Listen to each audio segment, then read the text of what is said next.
What's up, everybody? I hope everyone's doing great. I know I am.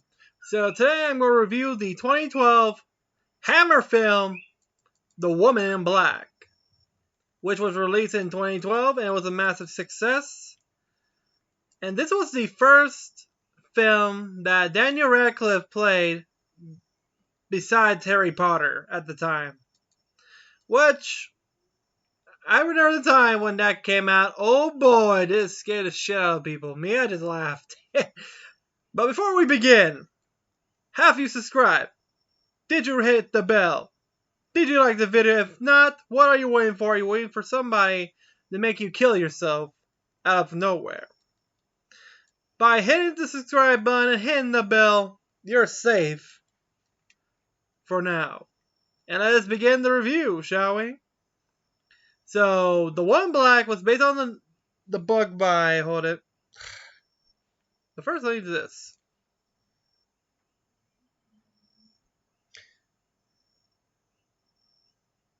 Oh shit. By Susan Hill. And this ain't the first one because there's actually another one, an older one from 1989, a TV film starring Rollins as Arthur Kidd. And this is quite different because in the TV film, his wife's alive. And this one, his wife is dead. But let's the review begin. So the movie takes place in an English village of Siphon Guildford in the year 1889. Three young girls were playing Tea Party until somehow something strange told them to get up. All three just climbed on the window and jumped and killed, which jump forward to the year 1906 in London. There we have an Arthur Kidd who could, after the loss of his wife during childbirth, is sent to, who's a lawyer, sent to that area to complete the final process of a mansion left by the late owner. Let me see. Of Alice Drobolo, the deceased owner of the El Marsh House of the territory. Where he left, he was given a drawing by his son, who was being taken care of by the nanny at the time. And during the train ride, he started having hallucinations of the death of his wife during the childbirth, where he sees her lifeless body right there after the birth. Woke up, he met a man named Sen, who was riding the train, who was actually the only wealthy person in the county over there. And funny part, the only person who owns an automobile there. The only one. And actually, I like the car. It looks pretty dope. I don't know what model it is or what company it's from. It looks pretty cool. And the fact the villagers are scared of that car is pretty dope. After they arrived to town, he dropped off near a local pub where he tried to find room that he reserved, which the villagers don't lie because, well, the villagers are keeping a secret, and we all know. The wife of the owner gave room to him, so he stayed there for the night. The next day, he looking for someone to take him to the marsh house, which is across a marsh, which he has to be there before low tide, before high tide, which is, you'll be right there before high tide, because high tide is during the night, low tide is during the day. He has to get a ride.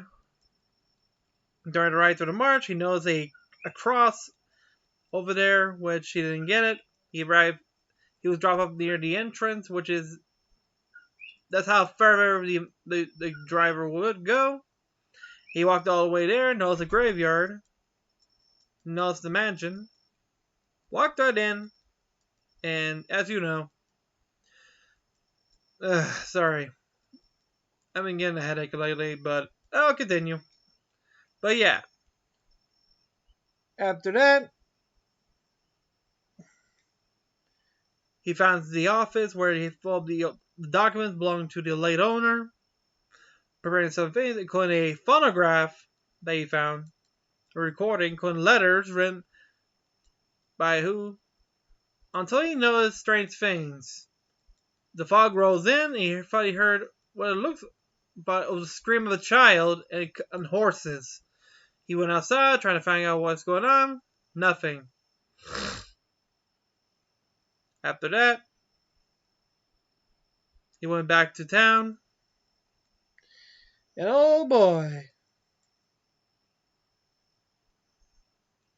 he went to the local constable to report something, but as usual.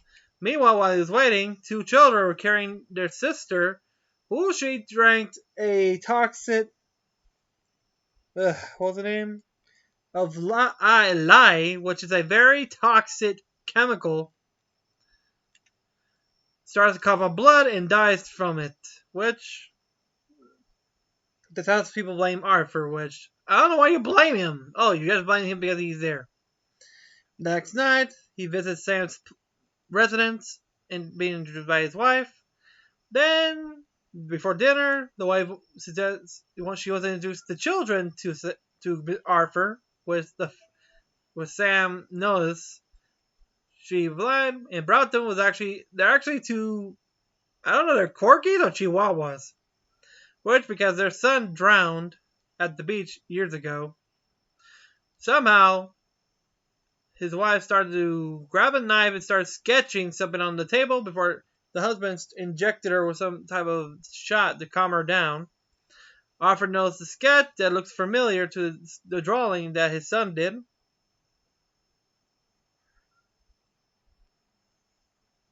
But somehow, as they return back to the village, local villagers start to gang up on Arthur, telling him that it's his fault that the little girl was dead. Then Sam intervened, which is believed superstition, until they brought up the death of his son, which, oh boy, he almost got pissed off. So they turned around, but they didn't. They went full throttle with his car right there and took him straightly to the manor in the marshes. After that, he dropped Arthur off. Not just him, he let his dog accompany him as protection. Back at the manor, Arthur uncovered a correspondence between the late owner and her sister, Janet Humphrey, who demands to see her son, Nathaniel, whom the Drasblos, who was Alice and her husband, adopted and barred her from contacting her due to her mental illness. Which I don't know why. It is responsible because back in those days, mental was never fully understood. And here's the worst part. They were the responsible ones for his death because he knows one of the letters when he was reading says she blames her for the death of her son after she and her husband left him for dead as their care sank in the marshes, leaving him in the mud, not giving him a proper grave. Which he knows the cross is actually where the boy's been died. During the night, while he's still working, he found a death certificate of Jeanette saying that she hanged herself in the nursery. As he was looking around, he noticed strange sounds until he noticed the nursery, which has been locked, now unlocked. He walked in until, out of nowhere, he saw a silhouette of a woman with a noose around her neck, jumped off and hanged herself right there, scaring the hell out of Arthur. After that, the next morning, Sam picked Arthur up, knowing what's going on. Jerome, who was in charge of the telegraph, his house catches fire. And the mother, his wife, crying because her daughter is still in there. Arthur races inside the building, trying to get to the fire, which the fire is actually in the basement where the daughter is kept. He breaks the door down, there's a massive blaze. And oh boy, it did not stop because when he knows the woman in black right there looking at the girl. The little girl looks at him and she's holding a kerosene lamp. She smashes it, lighting herself on fire. In shock and horror, Arthur ran out, coughing, covered in soot, as everybody looked at him with a gaze. Which, oh boy. Boy. Which, the townspeople blame the death of the girl on him again, which, oh boy. Oh boy, this is just getting darker and darker. Until the wife of Sam tells Arthur that Jeanette, who is the actual mother of Nathaniel, the boy who drowned in the marshes, is exacting revenge on the people because they took their child away from her. So she's taking their children away as revenge for what they did to her. So Sam and Arthur were talking, and if they ever recovered the body, which they didn't, and Arthur had an idea, they were going to recover the body, which because Sam has something that the people back then don't have. His car, which remember, this is a more advanced car than horse-drawn carriages. So they go back in the marshes at night, looking for the sucking carriage, which Arthur did. He tied a rope on it, so Sam reversed the car to pull the carriage up, which it worked. Keep pulling until the carriage is surfaced, where Arthur was looking for the body. He found the body of the boy, and the hurry because the car's starting to lose some strength, and he managed to get the body back at the manor. Arthur prepared a small funeral for the boy, surrounded with letters belonging to the mother that he sent for him, including toys. As for Sam, he's downstairs until he noticed something. Arthur then noticed something. He saw the spirit of his son right there. He followed him to a small room, which closed behind. And Sam tried to open it. When he looked through the window, what do you see? All the children that had been killed. Right there, including his son. Shown to Arthur, but back in the nursery, Arthur was too busy. He wound up all the wind-up toys. That's when he noticed the hallway, all the candles start to flicker off. Flickered out. Which she's coming. He sees her, and one by one the candles went out. Without warning, he's looking around until she appears screaming right there and charges to him. Which, until she knows the child, she disappears. Everything's quiet. Sam's freed from the door.